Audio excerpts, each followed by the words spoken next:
Motiva, Etiva, Motiva, Etiva, moesha. What's good, everybody? This is Kim, and I'm back with my tea of the day, and this is episode 63. Siente y tres. What's good, everybody? I'm back on my grind, back on my belly, and once I've been gone for a little while, you do get like a 3-for-1 because at that time I have so much to talk about, or I'm really just in the mood to just really get on this mic and talk. So this is another show that I really feel like needs a reboot, and it really just gave me different perspectives of what I was watching when I was a kid. Now revisiting and watching it now. So of course, as you heard me singing the Moesha song, it's about time for Moesha. Thank you again for Netflix for bringing back these black, beautiful shows, these wholesome shows, these shows that really just gave us some information. Like, it was comedy, but it really hit home. It really challenged us. It really taught us stuff. And today, this episode is all about Moesha and how influential Moesha was for me. Like, as a child, Moesha, I'm like, oh my gosh, like this girl. I knew it was Brandy, but I didn't know it was Brandy. But it was just the whole aspect of this whole wholesome family and how, oh my gosh, I wish my family was like that. Until I started seeing a fucking trip, and I'm like, oh, they got problems too. I was waiting for the problems to happen, but I felt like this was like the Oxford Hustables or something. Like, I was kind of confused. So Moesha definitely started with Miss Moesha, Niecy, Hakeem, and my girl Kim.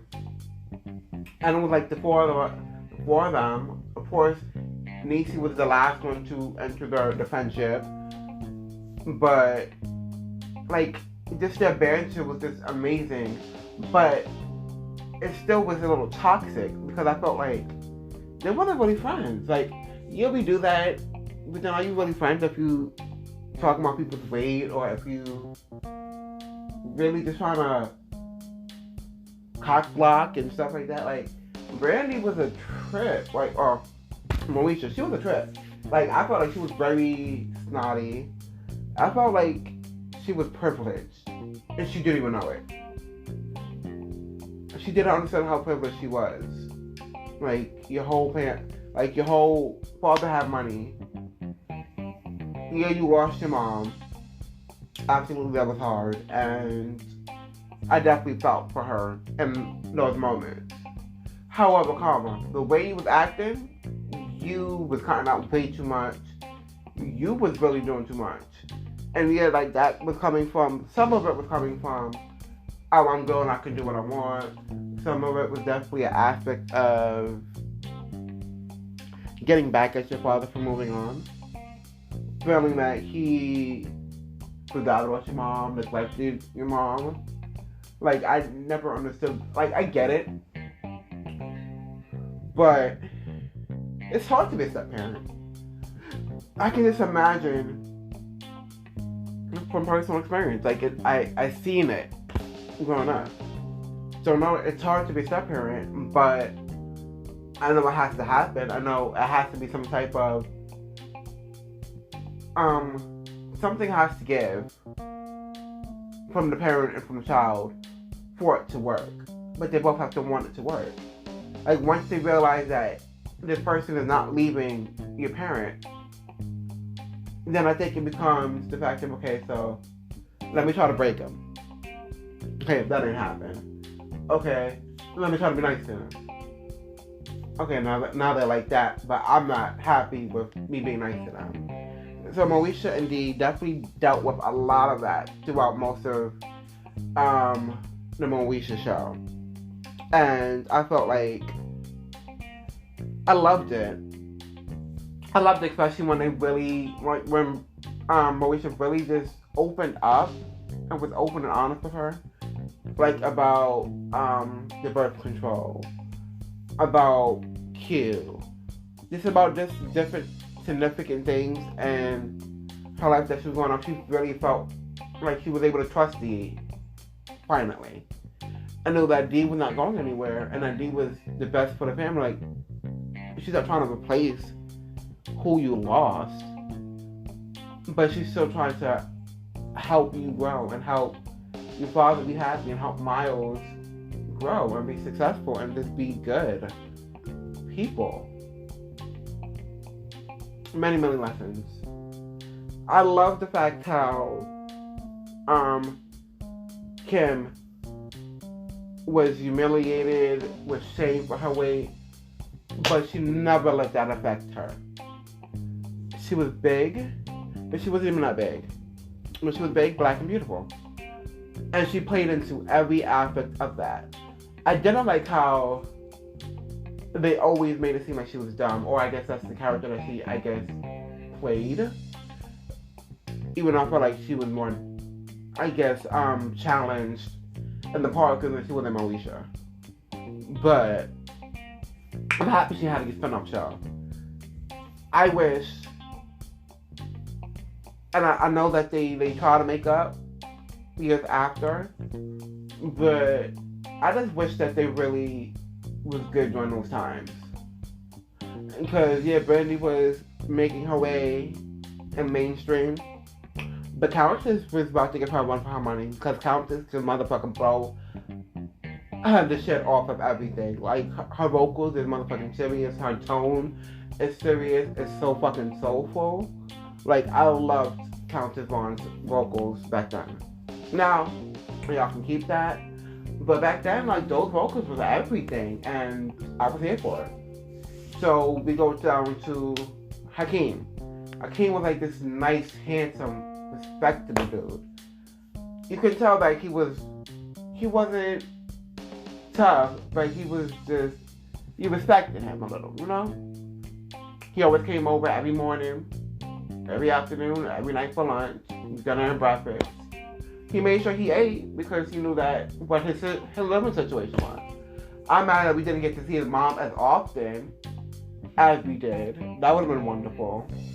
And it was unfortunate that he lived in a broken family because his mom had to work 2, 3, 4, 5 jobs just to keep the lights and stuff on, and sometimes that didn't even happen. So, like, that was a testimony to moms always can make it happen. Like, it may be a lot, but I'm going to take care of my kids. I'm going to pay these bills. I'm going to do what I need to do. But then I'm going to end up neglecting things. I'm going to end up missing things because I'm always going to be busy making that money. So he didn't have a biological father. But Frank was definitely a father to him. And I don't know if Frank really realized how much of a father he was. And that's unfortunate, but I'm happy the moments that they actually had and that they shared, and they really, like, wow, like, he really grew up. Even the times, especially, like, I love the times when Brandy and moesha and Hakeem started dating. I'm like, finally, like, moesha had a hell of a lot of boyfriends. She was very social. I'm happy she never gave her cookie away until, was it Hakeem that got her cookie? Well, technically, I don't think they really showed her ever, we never seen her actually ever having sex. It's alluded to her having sex, but I think it was Hakeem that she gave the cookie to. But, whether it was Jeremy, it was Q, with Hakeem, it was, what is his name? The dude that wrote the poems and stuff like that. It was a few of them.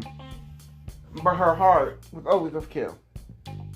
And I think her heart was, especially like when you're young, and I guess as a girl, or just as anyone, mostly I guess girls mostly, because you always want as a person, you always want what you can't have. What your parents or what society always says, oh, you can't have that, then you always tend to want that more. I guess just to say like, hey, basically, I fuck you to society and to your parents, like, oh, I can't? You sure I can't have that? Okay, watch me have it. and then you will go get what you want, what you always wanted, and then realize later that, oh, he probably was right. Like, they didn't give me substantial information. I wasn't trying to hear them at that point because that's what I wanted when I wanted it. And I got what I wanted when I wanted it, whether you knew what I wanted or not, type of shit. But, yeah, she definitely had a heart broken. She definitely learned how to be responsible with money and not responsible with money. I really felt bad for Miles. I felt bad for Miles because he was always sent to his room. Kind of like Roger and sister, always sent to his house. And that's just something you don't seriously do to a child when you're having quote-unquote adult conversation. Like, yeah, you might try to not make him grow up early or X, Y, Z, but certain conversations he should be a part of. Like, if he's part of your family, he should be part of the conversations. Whether, of course, not making the decisions at 10, 11, 12. However, comma, he should still have been part of some of those conversations that was had. And we wouldn't have to deal with him feeling neglected. And me seeing it now, like, I didn't necessarily notice that he was neglected, per se. I just felt like he was just a kid acting out and crying for help. And that's exactly what it was. But he was really, like, he was neglected. Because all of their attention and all of Dee and Frank's attention and whereabouts and everything was for Moesha. Trying to make sure that Moesha was okay. Where's Moesha? Is she safe? Is she this? Is she that? Everything was Moesha, whether Moesha was in or outside of their house. And when that happens, then the youngest kid or the other kid who is not being paid attention to, like, didn't get to play baseball, didn't get to do this, didn't get to do that, because all of your time is home, work, Moesha. Homework, Moesha. But you're not taking care of who needs to be taken care of. And a lot of times parents may neglect to take care of their son because they feel like, oh, he's going to be stronger. Or how you raise him, oh, he's going to be stronger in case he's a man. So I need to take more attention to my daughter because they may need it more. And that's wrong. I'm happy they gave us that time to see them go through therapy, to see them dive into the shit that y'all didn't want to see, the shit that we didn't know that hit the fan, the shit where he started smoking marijuana and got busted after them blaming Moesha and they never properly apologized to him. Drug test, this test, that test, really? But she's telling you that she got it. Yeah, she might not have been the most credible person at all. However, when, like, how are you gonna ever trust someone until you try to trust them? So I'm happy they really showed us that episode. Like, that was one of the most defining episodes in the Moesha show. And one of my favorite episodes was definitely when they were in college and Niecy started taking the pills, some new pills that she was going to pay for, and then put Moesha on. And then she became Scary Spice, Niecy did, and then Moesha was dressed as a nun. And then when she fought the dog, like, that shit just cracks me up to this day. I don't know why it's so funny, but it was just comedy. It was comedic humor. And I loved every aspect of it. I loved how she acted. I loved the episode where she met herself. I felt like it was cute. It was, you definitely seen it coming. But it was cute. And just everything. What I didn't like, and I know Cheryl Lee Ralph spoke on this, and how the direction started going in terms of, we're a good family, we're a wholesome family, now we have some problems, and now you tap on to cheating and infidelity problems. That's not the type of family we're in. That's not the type of family we're representing. So when the writers did that, it was a little distasteful for me. And I felt like, yeah, it was great to see, because it is real life. It is stuff that unfortunately happens. But just the way it happened, just the way Ray J has been sprinkled throughout the entire show as different characters until we get to Dorian. And Dorian is worse than Moesha can ever have thought to be. He lies blatantly in your face. He was in a room with a girl, basically almost had sex with her. The trafficking drugs, the getting locked up the house, all of these different scenarios. You finding out you're adopted, to finding out that Frank is your father now. How? And then how is Dee supposed to be okay with that? When they made a connection, they made a vow to be truthful. They made that vow. He lied to her for years, not saying that that is his son. Knowing that you're going to see him every year, every few months, or whenever that is, to be his quote-unquote uncle. But never told her, oh, that's my son. That's really my son. My son's moving in. Like, how did that happen? And then to find out that he cheated on Moesha's mom while they was on a break. I got some else pregnant. And then had his sister take him in as her son. Mind-blowing. And that was fucked up. And then, so we go through that whole trials and tribulations of him wanting him to be his father, him not wanting him to be father, still calling him dad, when convenient calling him Uncle Frank when he wanted to. Hey Dad, I'm gonna throw a party at Osiris. Okay. Dad, you know what? I think, yeah, this house is too small for me, so I'm gonna throw it there. Is that okay with you? Yeah, that's fine. Okay, I'm gonna add 500 more people. Okay, that's fine. But yeah, the song that he was playing was the issue. And then we get to the family of the Father of the Year banquet. And how Dorian was going to dog the shit out of him in front of all those people. And Moesha wasn't talking to him. Miles was still in his room. And Tim and Dee was not talking. Barely talking. Because it's like, how could you? And then I didn't like the fact how they basically divorced them without divorcing them. How she started a job in Jamaica. She didn't quit the family, but it seemed like she checked out at that time. So she was barely there because she wasn't happy with the direction of the show. And I think that's the reason why the show ended the way it did. So it ended on a cliffhanger, as most of our black shows, unfortunately, where Miles is kidnapped because of Dorian. Of course.